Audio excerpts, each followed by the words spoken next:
What's up, everybody? Welcome to Talking Again podcast. I am your host, Fidel. This is The Tap.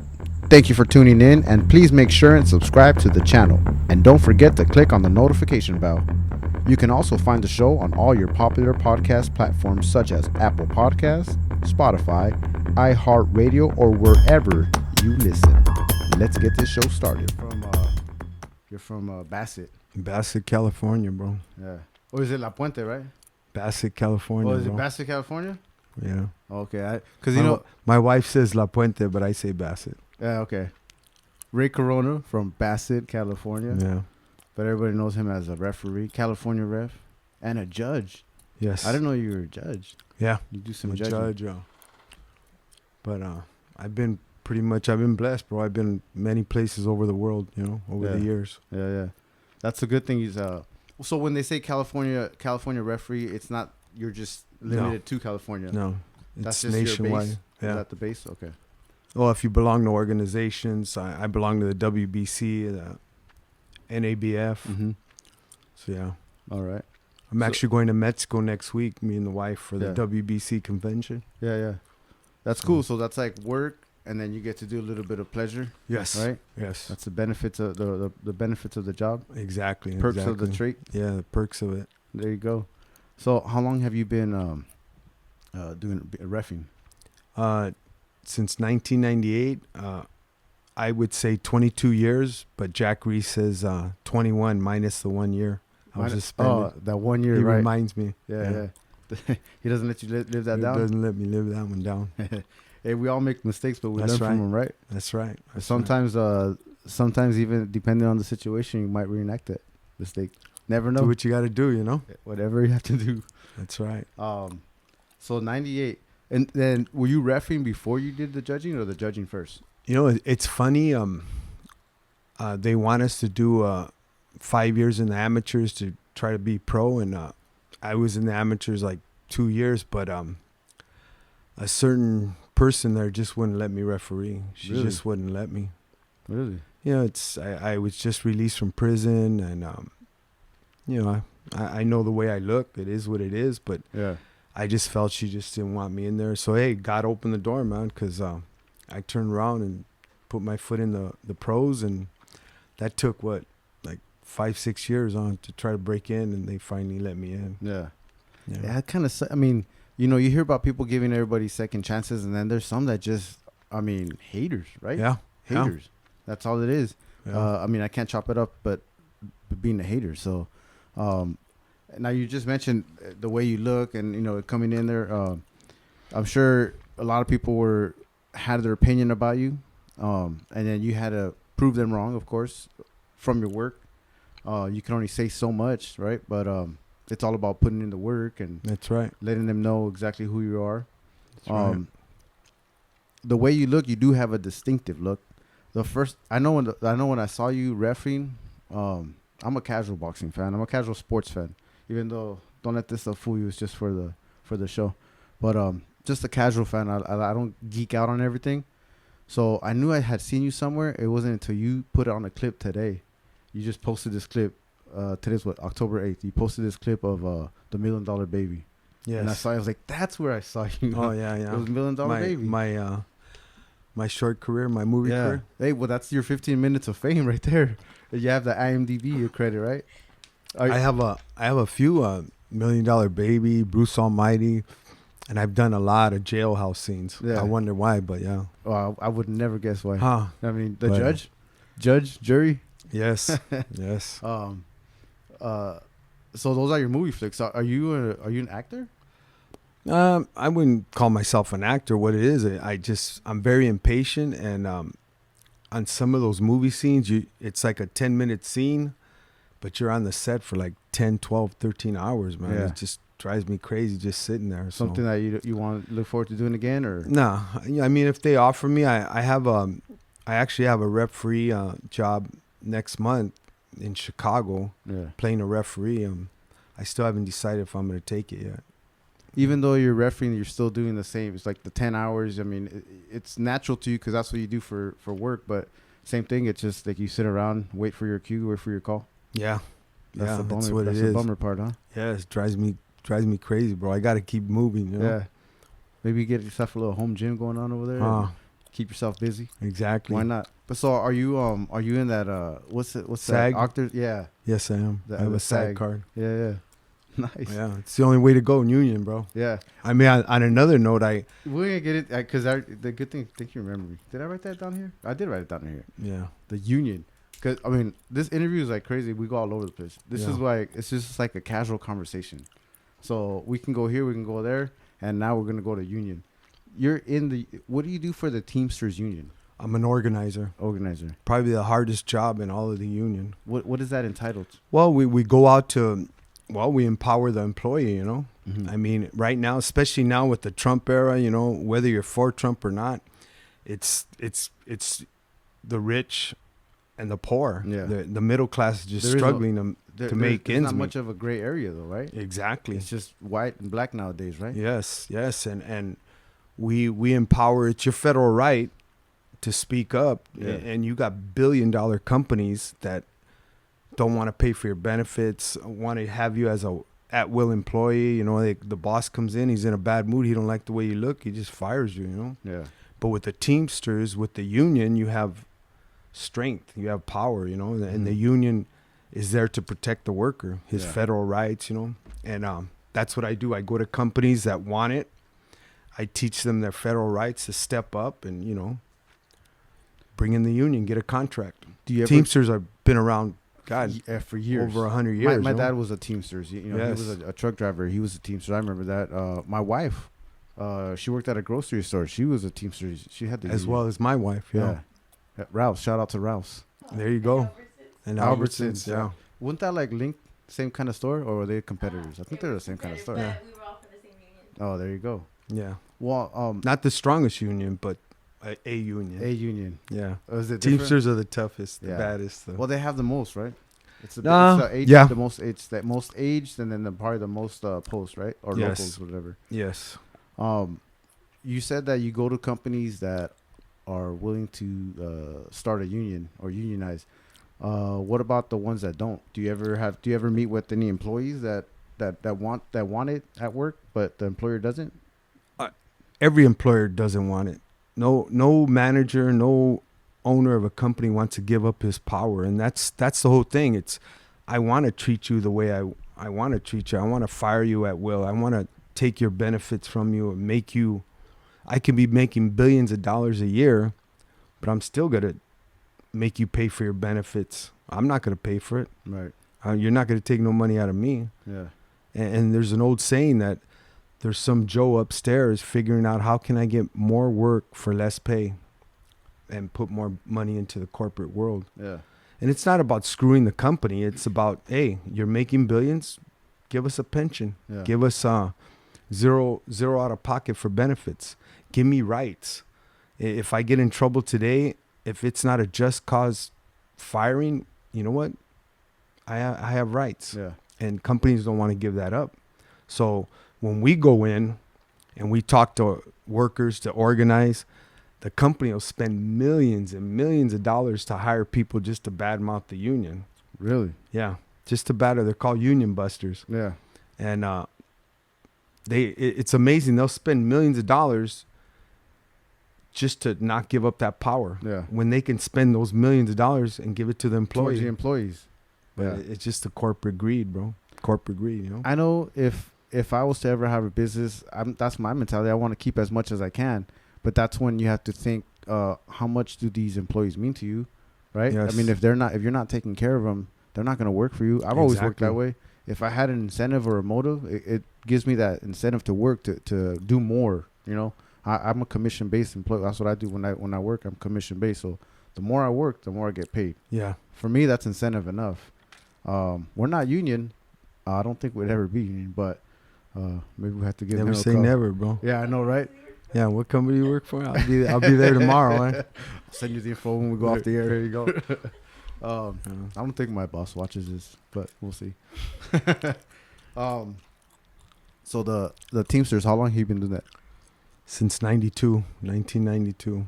I'm a truck driver by trade, and I've been organizing for going on 6 years now. How long were you truck driving for? Since '92. I got released from prison in 1983, and from job to job, I finally landed a union job, Consolidated Freightway. Mm-hmm. The company went under, and I just went back to UPS. Now I work for UPS Freight. Yeah, truck driver. And then, so you've been in the Teamsters Union, but as a representative. I'm a member since '92, but now I work for the union as an organizer. And then how long has that been? Just recent? Going on 6 years. Oh, 6 years. Yeah, June will be 6 years. Yeah. What are some of the craziest things that have happened? Anything? Nothing I want to say on the air. Stories? Yeah. Like those when those picketing, sometimes they get out of hand, right? When they picket. Very. I've seen some of that stuff. It gets ugly, bro. Yeah. It gets ugly. I remember when Albertsons was on strike. I remember that. It's funny you say that. My wife was on strike, and some people were getting a little stupid, throwing things at those picketers. So they called the Teamsters to see if they can walk the line, and Teamsters went. These young boys, men, start throwing oranges and stuff. So one thing led to another. They left with bloody noses, and their local says, "Hey, man, you guys are a little too violent for us. Thank you, but no thank you." You know. But we stopped it. You know.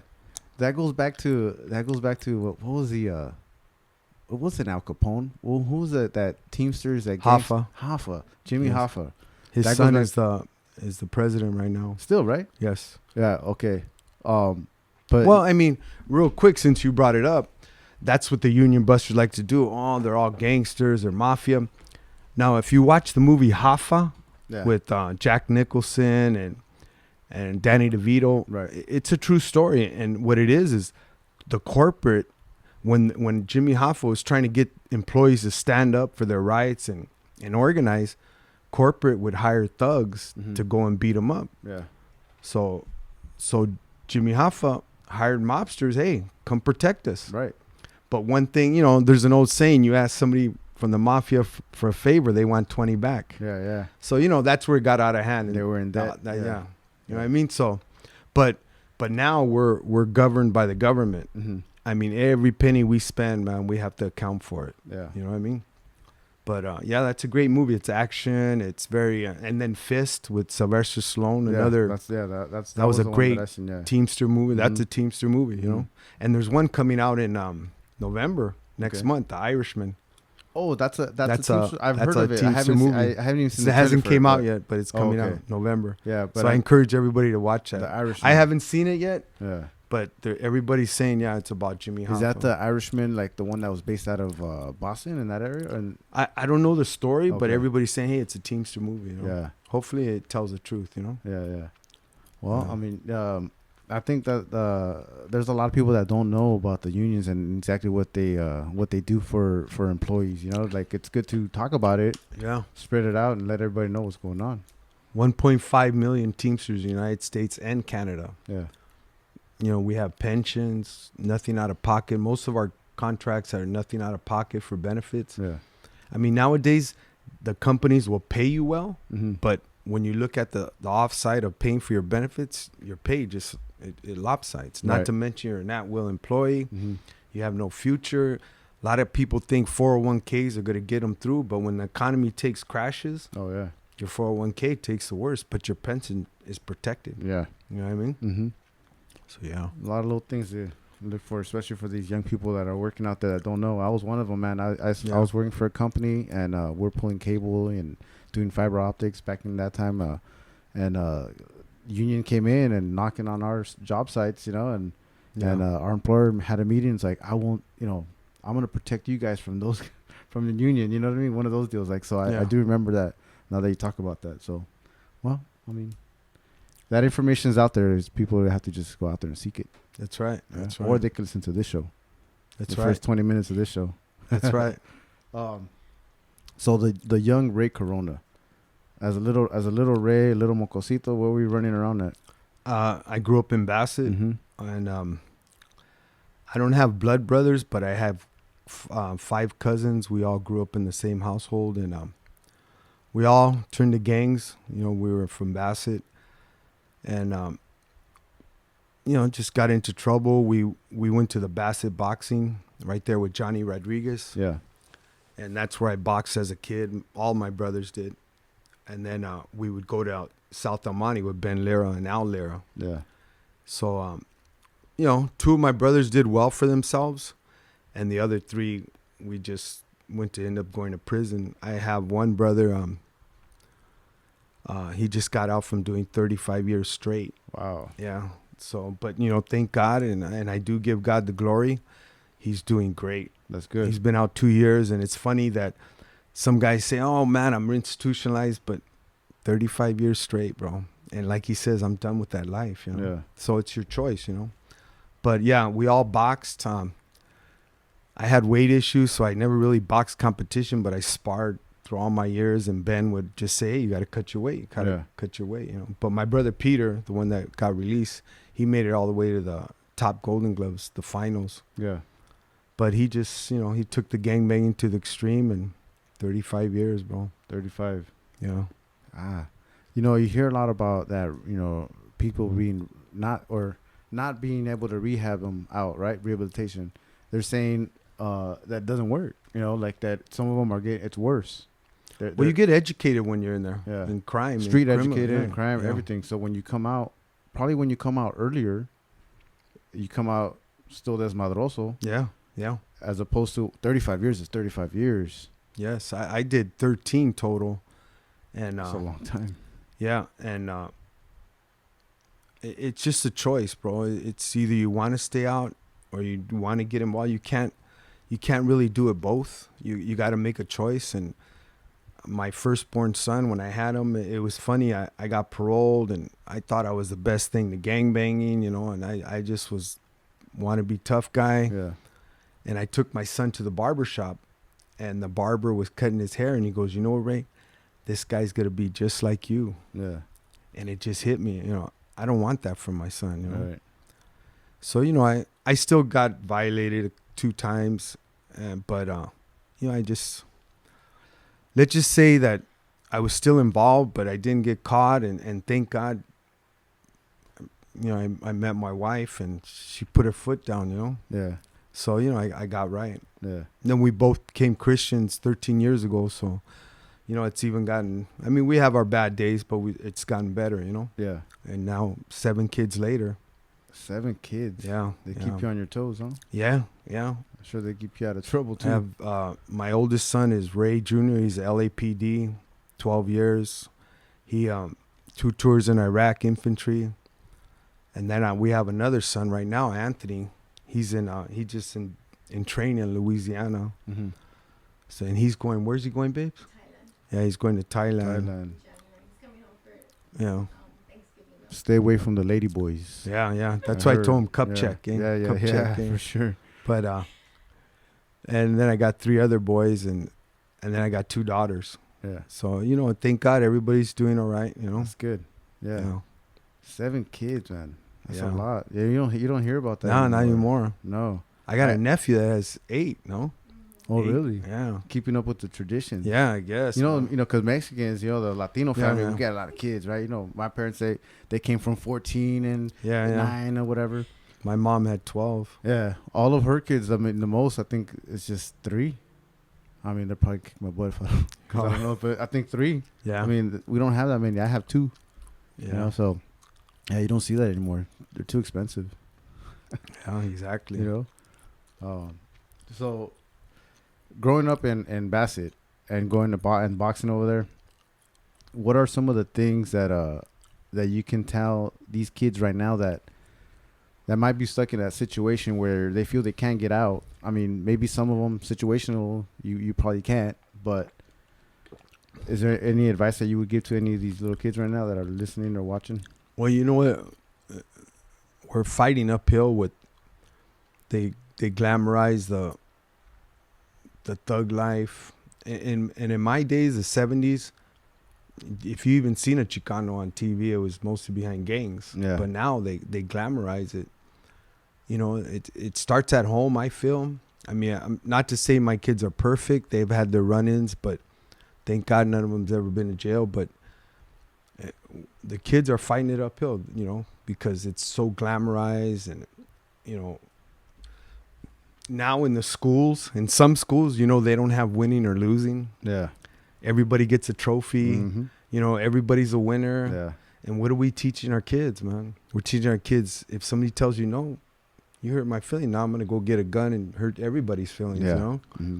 And then where's our fundamentals, you know? Yeah. When I was little, we used to still pray before class, Mhm. whether you were Catholic, Christian, Jehovah's Witness. Now they don't want God around, you know? They don't want it in there. Yeah. But yet when something goes bad, well, where was God? Right. You know, God's not a vending machine, bro. Yeah. You know what I mean? You can't pick and choose and today I'm going to be a Christian, tomorrow I'm not. I just think it starts at home, you know? And 100%. I agree with you on it's manners got to be taught at home. No's got to be taught at home. And I think it should go back to basic. Like, you know what? You played this sport, you lost, come back next year and try again. But course. don't give them the same size trophy. we Don't give them, that. We can't preach learning from your mistakes when we're rewarding kids for their mistakes. You know what I mean? You know, yeah, exactly. So You know what I mean? I agree 100% with you on that. I think everybody has rights. The blacks, the Mexicans, Mhm. the whites, the cops. Yeah. You know, my son's a cop now. And in my days, the older homeboys would literally say, don't F with the cops. Yeah. Because you F with the cops, they're going to come back and harass us and Yeah. kick our butts. Right. But now it's at the point where cops have no rights. And everybody says, well, why'd you shoot me? Why you handcuff me? But yet, they got to be held accountable just as much as the cops. Right. There's bad cops and there's bad people. Yeah. Chris Rock, the comedian, said, hey, the best way for you not to get your ass shot, don't do crime, bro. Yeah. You know what I mean? Yeah. It's like me. I still get pulled over to this day. Mm-hmm. Why should I complain? I know the way I look. Yeah. You know what I mean? But my wife teases me. I could put you in golf shorts. You're still going to look the way you look, you know? Yeah. But I know, you know, hey, we live in an ugly world and we need to be held accountable just as much as the cops. You know, Mhm. that's my opinion, bro. It's very unfortunate because you have people that feel very entitled and they feel Yes. that they can. Some of them actually push the cops to that limit. Yes. You know, they want to see what they can get away with them. Why you have to hold the phone in front of their face? All they're trying to do is police. That's right. You know what I mean? So it's just that entitlement thing that these kids have nowadays. A few of the referees are police officers. Yeah. And when they hear that, they go, hey, when you have problems, who are you going to call? You know, call 911, bro. Yeah. You know what I mean? Now you want us? Right. You know, and everybody needs to be held accountable. Everybody. Yeah. Black, white, Mexican, cops, everybody, you know. Mm-hmm. But unfortunately, we're living in this world, you know. And I'm not going to preach at you, but even our book of Revelation says, in the end days, bro, the bad will be good and the good will be bad. Yeah. You know, and it's sad, you know. Yeah. It's true. But yeah, it's like you just said, people do need to be held accountable for their own actions. And That's right. And I just heard something about. I'm perfect example of that, right? Exactly. I was defending my son, Yeah. and like the Attorney General of California says, you know what, Ray? Any father would have did what you did, but it still was wrong. I Right. still have to hold you accountable. Right. 1 year suspension, bro. Yeah. You know? That's, like you said, a perfect example. Yeah. You know? And I had to suck it up and Yeah. just, you know? But it's one of those situations, again, I say that if it was to ever happen again, you may act the same way. And then, you know, Yeah. knowing what you know, but you got to do what you have to do. I mean, it's Yes. blood. That's You gotta right. take care of them, you know? Going back to the refs, though. You're talking about some of them are police officers. Do you get trained for any kind of like weird altercations that would happen in the ring? Like I'm thinking Zab Judah, remember Yeah. chaos Yeah. in the ring. Do you guys get trained for that kind of stuff, or is that not in your training? No, we're held accountable, bro, with Andy Foster, the CEO of California. He's like the big papa, you know? Yeah. And he holds us accountable. We have 2 trainings every year. And so far, it's always been Jack Reese that trains us. And John McCarthy trains MMA. Mm-hmm. But, you know, we're trained pretty much for all the scenarios. But in that particular incident, I mean, you know. I mean, there's not much you can do with something like that, but is there a protocol? I think Jay Nady handled it his way, you know, Yeah. but, you know, I pray to God it never happens to me, but Yeah. the way I've been raised, you don't put your hands on me, you know? Yeah, right. You know what I mean? Yeah. And some people are, they're more, I'll let it go, or I don't know, passive as they say, you know.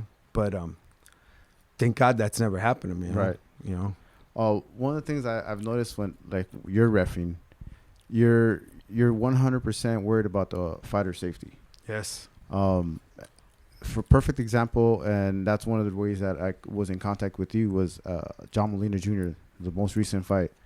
You put a stop to that. Yeah. He's a warrior. He was never gonna. He was never gonna quit. John Molina, in my opinion, he would have fought to the death, bro. Yeah. He literally would fight to the death. Mm-hmm. And sometimes you just got to save a fighter from himself, Yeah. And I don't know if it showed it. To be honest, I haven't even seen the fight. But when I went in the corner in the 7th round, I called the doctor in. She said, hey, it's up to you, Ray. And his dad told me, Ray, just stop the fight. Yeah. And I go, you know what? With all due respect, Miss Molina, I got to ask the fighter. Mm-hmm. I go, John, do you want me to stop this fight? I go, he said, no, please, Ray, don't. His exact words, please, Ray, don't stop the fight. Yeah. I go, if you get hit one more time hard, not knocked down, one more time hard, I'm stopping the fight. Yeah. And actually, when he got hit it was just a jab right hand. Yeah, it wasn't. Yeah. It wasn't really hard, but he had remember he got knocked down 3 times prior, you know? And you know what? Thank God, 21 years, nobody has seriously been hurt, you know? So, I want him to go home on his own 2 feet, Yeah. So now, thank God I stopped it, I know that's something that you guys definitely train over, like you just mentioned with Reese and the fighter safety. Unfortunately, some of those situations have happened, deaths in the ring or right outside the ring. Sometimes that may fall on the ref, but I mean, at one point a corner should throw in a towel, and they should know their own fighter. How much of that you think is something that the ref should get into? Like, is that an inexperienced thing that the refs wouldn't jump into that and stop a fight? I think that goes by experience, and there's some referees that never fought, but I think if you have fought before, it gives you a better judgment call. Mm-hmm.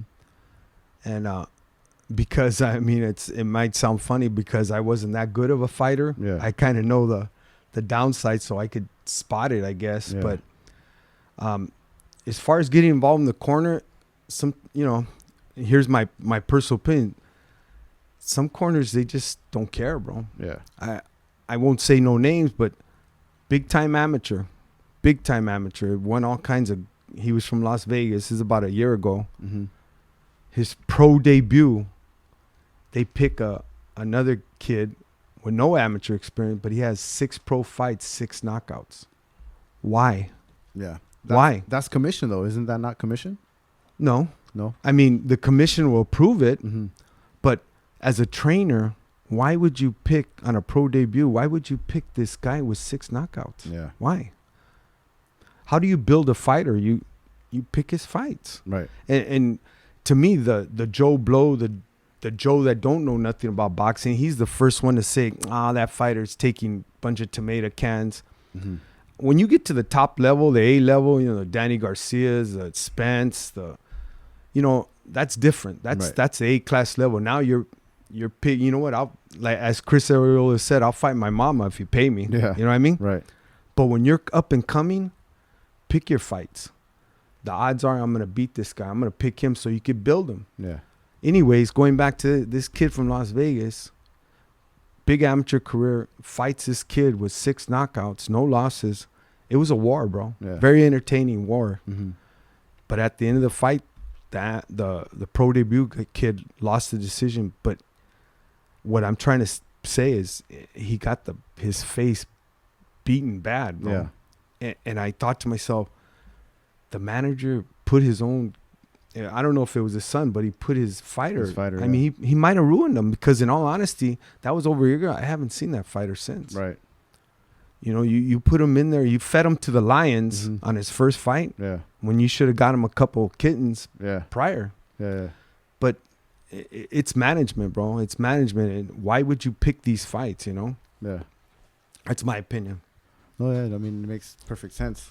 But going back to that, as far as fighters, you don't do any, or is there any type of research that you do on fighters before a fight? Mr. Foster researches every fight he approves, and if there's a percentage like this kid has been knocked out, you know, twice prior to this fight that he's gonna be fighting, he lets us know. Okay. Hey, this guy, keep an eye on the fight. You know, I approved it, but he's got knocked out his last 2 fights, or this guy's too tough for his own good. You know what I mean? Mm-hmm.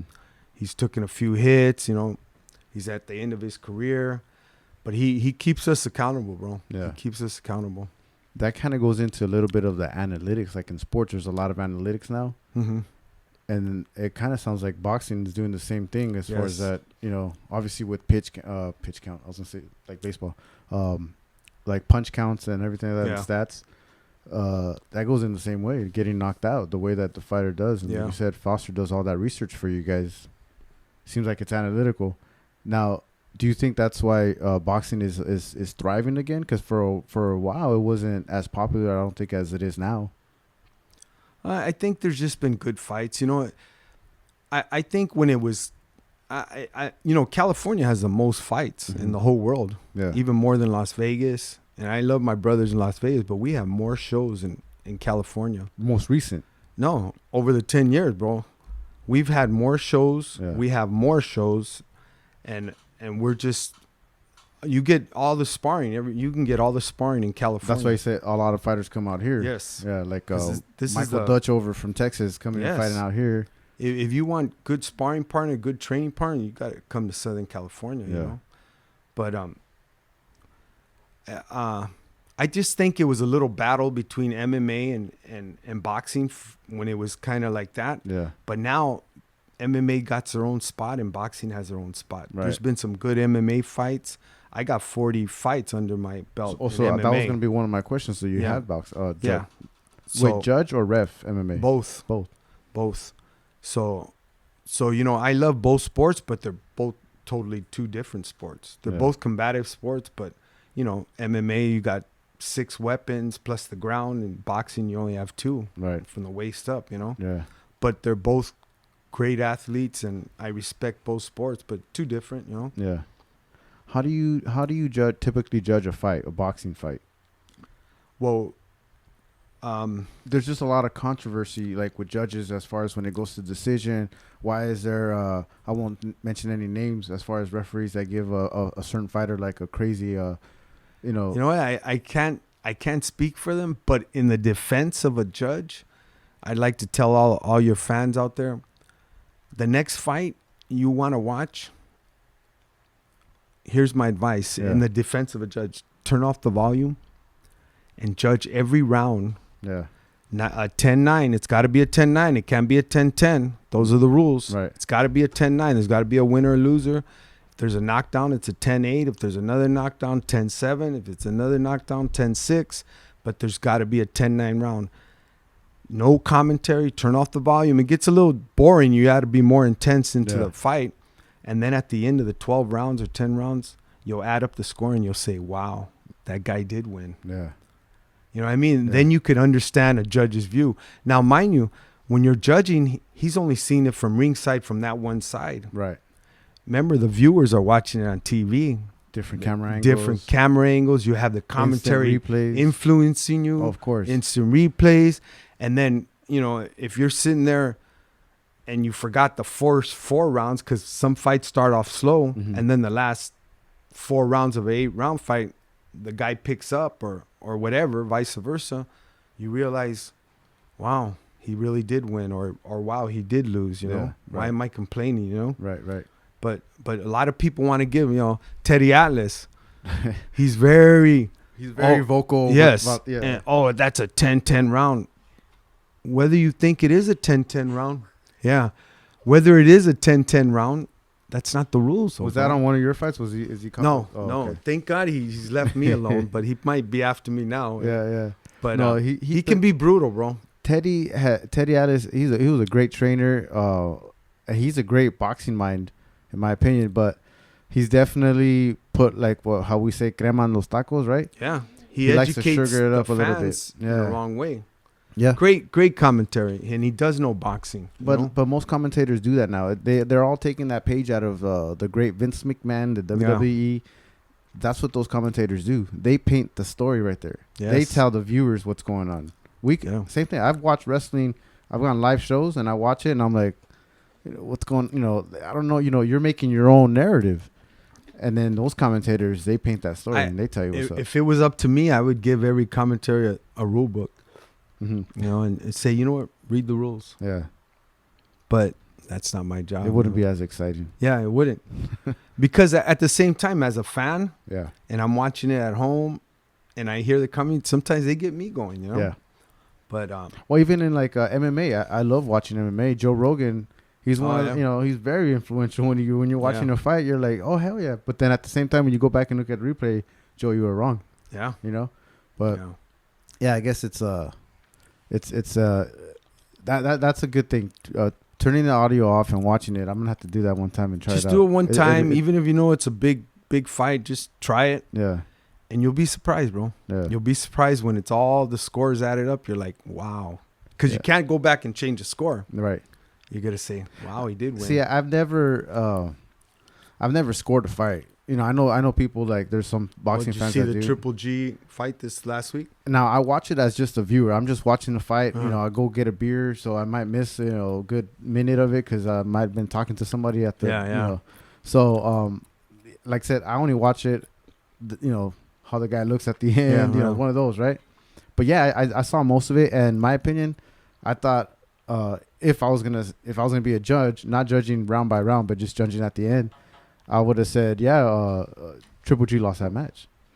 But then going back and watching some of the highlights, now this is on YouTube and somebody put whatever highlights they wanted to, and definitely Triple G won that fight. Yeah. You know what I mean? He did more work, early rounds, did more work, but I mean, what you watched the fight, obviously. Yeah.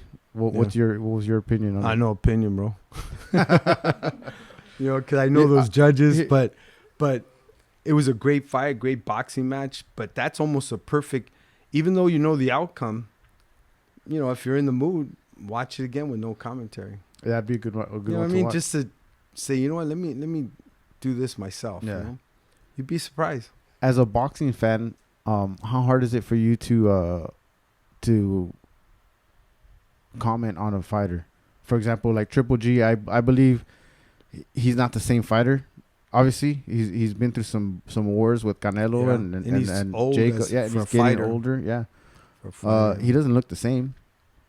I don't know if he's gonna weather the same fights as his next fights as he has been in the past. What's your opinion on it? You can't. Do you ever comment on him? You can comment on it, but I mean, I won't. The commenting on it is just your opinion. It's not. It wouldn't be bad mouthing him. It'd be just I just think it goes.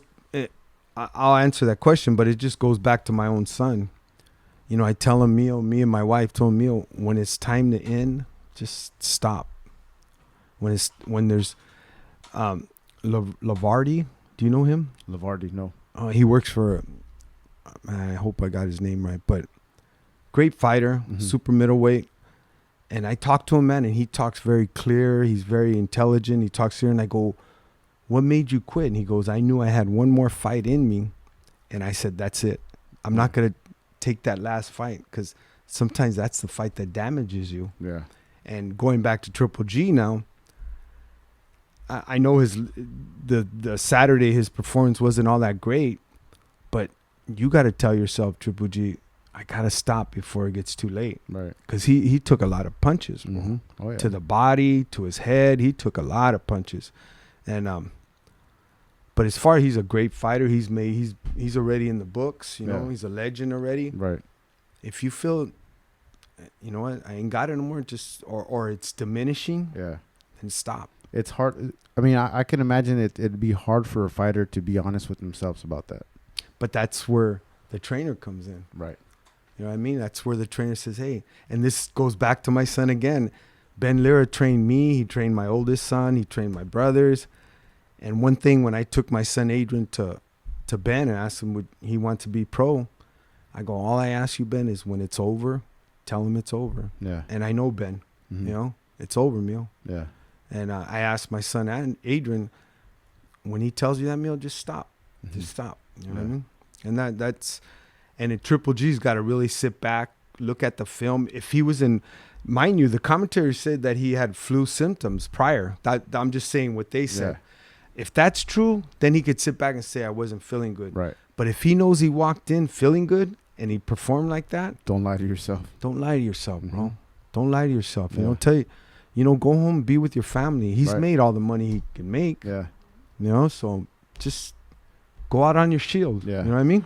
You know, you're gonna get all kinds of people's own narrative on that. Oh, he left Abel Sanchez. That's, you know, you could see, you know, all that stuff. You're gonna hear it, but he definitely has to be honest with himself, like you said, and look into that future, right? Yeah. See what's gonna happen. As far as Abel, I mean, I don't know the details of, you know, there's so many rumors, but if it was working, why did you leave? Yeah, You know what I mean? I thought the same thing when he If left. it was working, why did you leave? And at that stage, nobody's gonna teach you anything different, bro. No. When you get into a heated bout, you're gonna do what Triple G does. Yeah. Nobody's gonna teach you to go to the left when you're always used to going to the right. Right. It's just natural instincts, you know. Right. So why he left, I don't know. I think Abel's a great guy, but it is what it is, you know. Yeah.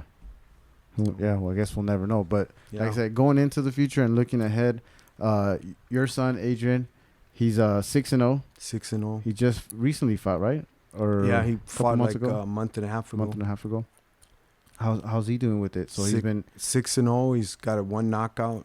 He turned pro at 18, so he's still getting his man strength, in my opinion. Yeah. And he's doing good. He has a fight on October 27th at the Avalon Theater in Hollywood. right. So if you know, anybody wants to come out and watch it, plus it's a full card with Tom Loeffner, Mm-hmm.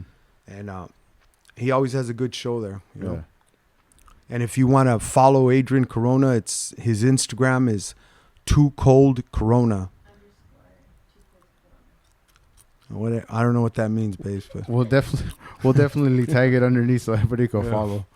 But so he's been fighting a year. How many amateurs had he had before that? you know what?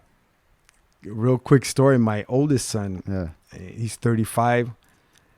I was really living my life through him. So he's at like 14, 15. He already had 50-something fights. Plus, he was playing Pop Warner football and baseball. You know, that's my macho son. Yeah, a lot of wear and tear. I put a lot of wear and tear. So when I had my other set of boys, I said, you know what? I'm not going to do that to him.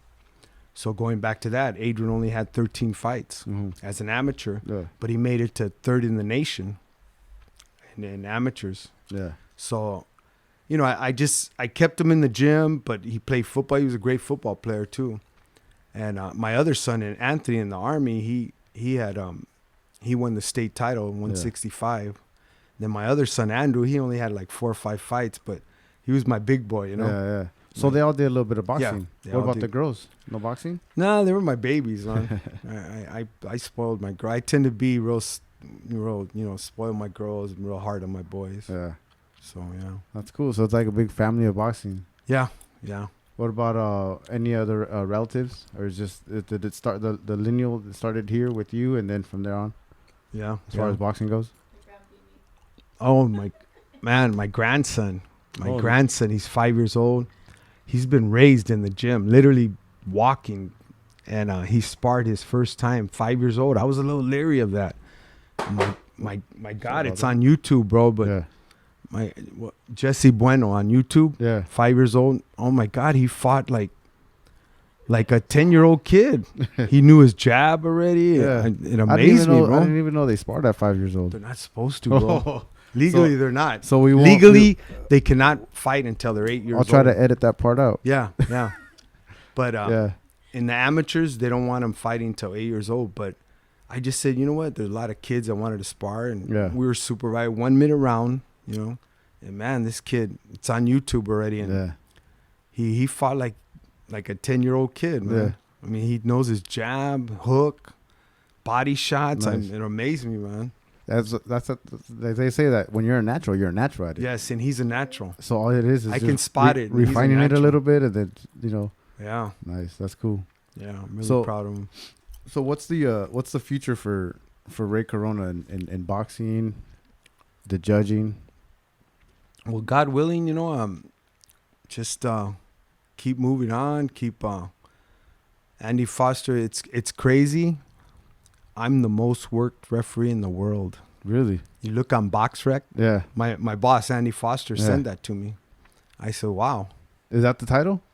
I guess That's nice. That's a good title to have. Yeah, yeah. And so it never dawned on me until Yeah. he sent that to me. Yeah. Me and Fernando Villarreal from Baldwin Park right here. He's Yeah. the most worked judge in the world. Nice. So yeah, just keep working. It's just I grinding, huh? love refereeing, bro. Yeah. I hear stuff, see stuff in the ring that not even ringside sees. Yeah. So and just hopefully I'll get more title fights. Yeah. It's in God's hands, bro. Right. What'd you ever think about those cams that they had? I think in Oh my God, it drove me crazy, bro. I did one of them and it was getting like, I don't know if I was perspiring or it was overheating or something, but it Yeah. felt like it was burning my ear. But yeah, thank God they're not doing that I don't no think more. that's good for you. Yeah, yeah. Having it right there in your head. Yeah, it wasn't cool. Yeah. Gotta look cool in there. Huh? Right. Oh man. Well, hey man, I appreciate your time. Do you have anything else you want to? I just want to send a shout out to my beautiful wife. She's always got my back. She's a registered nurse, and I just, and With you, relax. she just, I appreciate her. She's always supports me, Yeah. and she's a good mom, good grandma. There you go. And I thank you for having me, brother. Oh I man, really do. I appreciate your time. I thank you for coming on and talking about all this stuff and just having a casual conversation with me. That's right. That's right. All right. Thank you, brother. Well, there you go. Ray Corona. Adios.